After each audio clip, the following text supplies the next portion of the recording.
Okay, good day. I'm going to make a flipped classroom presentation or a flipper classroom presentation. Oops.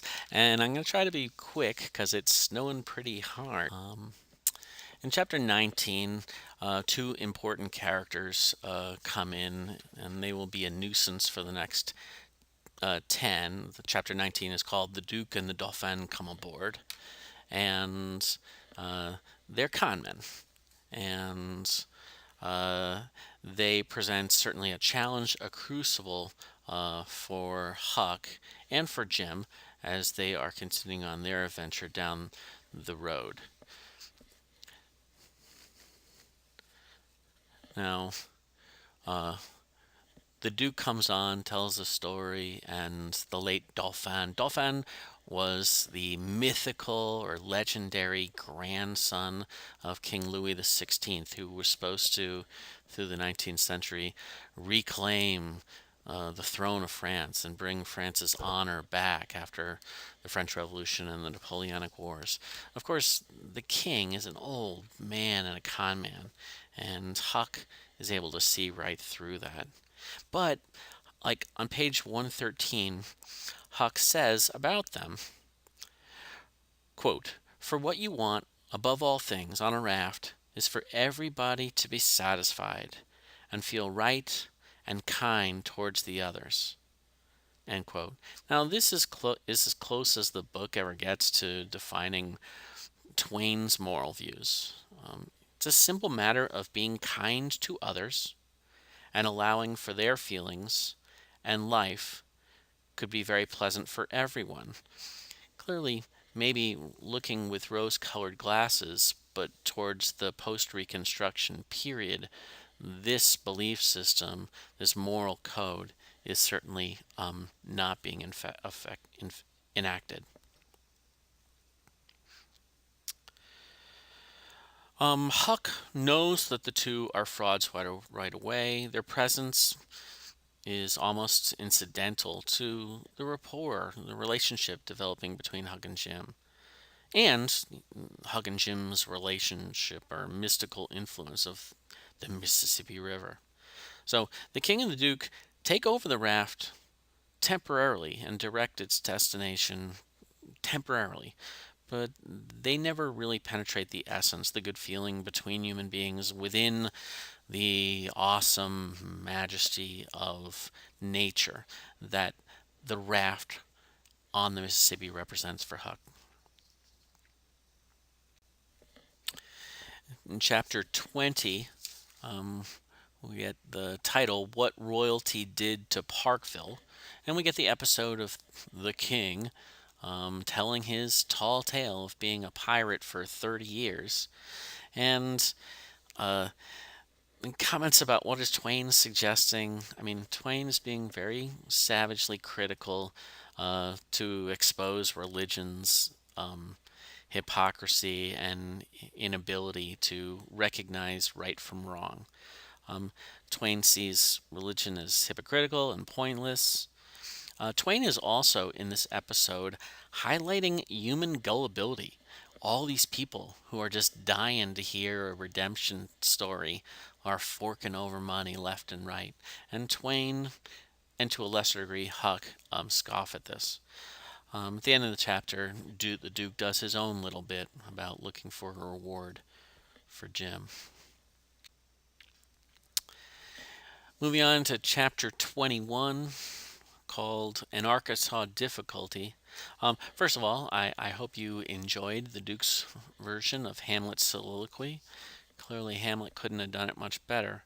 But the important part of this chapter is the episode and the social commentary that accompanies it with Colonel Sherburne and Boggs.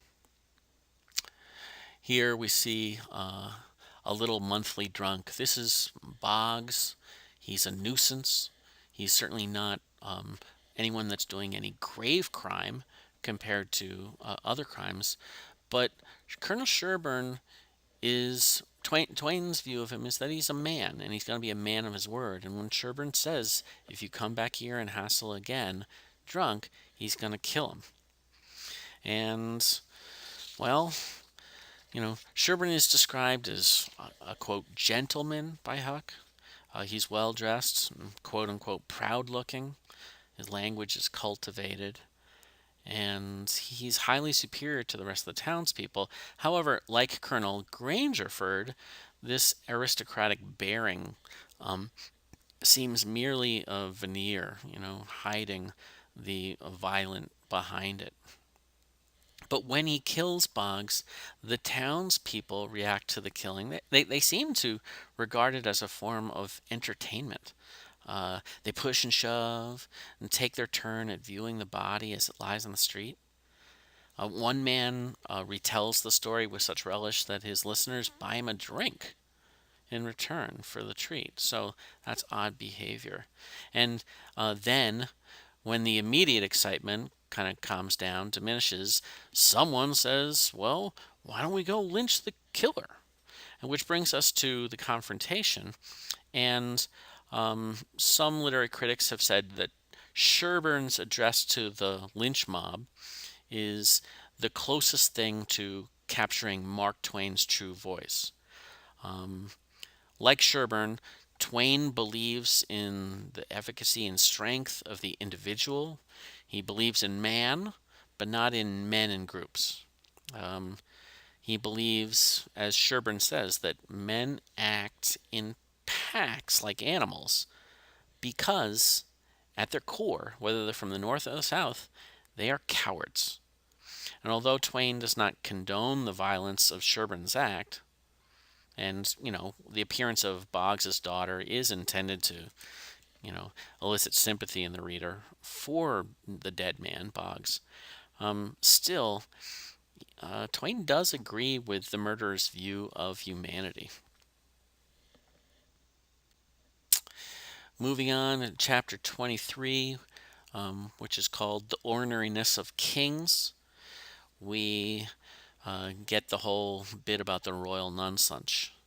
But in that title, Twain intends this chapter to be really an indictment, not only of these two con men, the king and the duke, but more importantly, and sometimes overshadowed, it's also an indictment or condemnation of their audience and society's leaders in general. After all, it's a judge in the town that urges the audience to trick their fellow townspeople, so that's kind of hypocritical. Um, Huck says all kings are rapscallions, and there's a certain wisdom that he comes to that he sees in that. Huck expects authority to be hypocritical, selfish, and corrupt, and this episode proves that that is true. Okay. Some other aspects of human nature emerge in the royal nonsuch. Now, this incident parallels the incident of the slave hunters that we talked about in class. Huck knew how to use the worst instincts of men to keep them away, just as the king and the duke know how to exploit the worst instincts of the crowd to draw them in. The final line of the King and the Duke's billboard, implying a risque show, is intended to appeal to like a lower, baser emotions of the men. It's going to be raunchy. They're going to come. So our further parallel is that though the slave hunters thought there was smallpox aboard the raft, they had no problem about telling Huck to go down to another town down the river. And similarly, the audience at the Royal Nonsuch is similarly indifferent to the plight of their fellow men, um, realizing that they themselves have been swindled. The townspeople agree to praise the show so that their neighbors will also be taken in. At the end of chapter 23, we get a really important episode involving Jim, in which Jim's character emerges. Now, we talked in class about Jim's symbolic function as a father figure, and this is reinforced by his protective feelings for Huck. He allows Huck to sleep and takes Huck's turn guiding the raft. But Then he tells the story about his child, about his daughter, and again stresses the parental role. Um, Huck's reaction is not described, but the story is bound to be a humanizing factor. Jim feels awful, incredibly bad about what he has done. And that's not because he beat his child, it's the misunderstanding of what happened when the child turned deaf. Which leads us to when we move to chapter 24. In chapter 24, a contrast emerges immediately. Right after Jim's story about his deaf daughter, um, when Jim told the moving tale of his daughter's affliction, the Duke impersonates a person with the same disability. Now, Twain would expect readers to see this parallel, and it is one that revolts Huck. Um, Huck's finding it harder and harder to accept the opportunistic shenanigans, I guess, from the King and the Duke. And earlier, with the slave trader episode, Huck had said he saw no profit in worrying about others, but now he clearly is beginning to recognize worrying about others.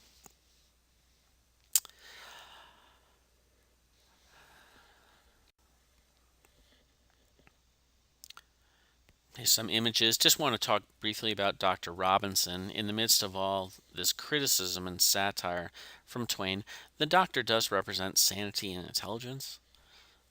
Twain feels that individual man, like Dr. Robinson, who trusts his own reason and refuses to follow the kind of mindless crowd, the individual can attain the truth. But Huck says in that chapter, quote, fools are the majority in any town, certainly echoing Twain's belief. As the episode unfolds with the King and the Duke impersonating the Wilkes, Peter Wilkes's brothers, um, Huck gets involved with the Wilkes daughters, and these episodes further make Huck ashamed, and he is morally growing. Though the girls are gullible, they are extremely kind to Huck, and they're anxious to believe the best of him. When the youngest recognizes an obvious lie and begins to tease Huck about it, the other sisters leap into his defense, and that leaping in bothers Huck's conscience even further by taking his part. So, Twain, who did scoff and continues to scoff at romanticism and melodrama, certainly does have what could be seen as, a sexist view of women who, unlike his condemnation of men, women he thinks are generally good.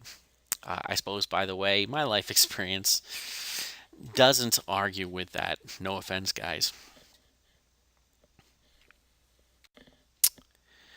Um, just moving on. Don't have a lot to say here because I want to get to uh, the end.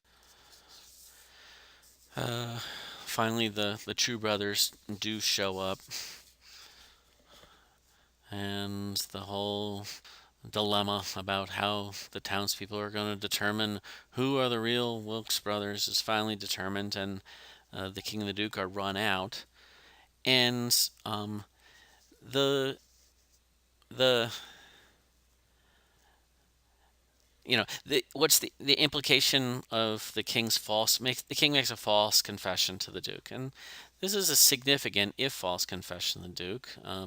It is a confession made under duress, but for once the king is innocent, yeah, for once, of the crime.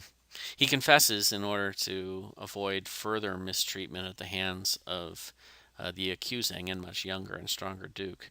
So, this is another example of the way that truth and falsehood are reversed, and in a way of what I spoke about earlier in a flipped classroom, it's a tall tale that's used for survival. Uh, this represents the episode, chapter 31. You can't pray a lie. Here is Huck thinking. Um, Certainly a turning point, a climax, certainly in terms of Huck's moral development, occurs here. So, again, in this episode, Twain slashes at organized religion. Um, Huck has been taught by his society, supported by his religion, that slavery is right, and that by helping a runaway slave, Huck believes he's committing a crime, if not a sin. So, therefore, when he tries to pray for help in becoming what he thinks of a quote unquote better person, Huck feels sinful. So, actually, what's happening is Twain is implying that the Sunday school training is all wrong. That's the biggest problem for Huck. Huck's heart is closer to being pure because he loves and helps Jim than if he obeyed the teachings of the church and had turned him in. We clearly recognize that. Our readership does. Huck still doesn't. So the irony of the organized religion accepting the institution of slavery is underscored when Huck writes a letter to Miss Watson exposing Jim's whereabouts. And when he's finished, he writes, quote unquote, he feels washed clean of sin for the first time. And for these moments, he thinks, all this pain and anguish I've been having is gone. But Huck's conscience forces him to remember what a decent and fine and good person Jim is. And that it's his conscience that forces him to destroy the letter. And even then, in taking an action that we all recognize as the morally right thing to do, even then, it's an action taken by Huck not because he thinks it's the right thing. And this is what makes it even more remarkable. He does it because he's willing to take the consequences for what he still believes is the wrong thing. And this is epitomized in the line when Huck says, "All right then, I'll go to hell," which for Huck is a real place. He's committing himself to eternal damnation. Clearly, this decision to allow the dictates of his own conscience rather than those of society is the turning point of the novel. And that's enough for me for today. I will wish you all luck. Good luck driving. See you later.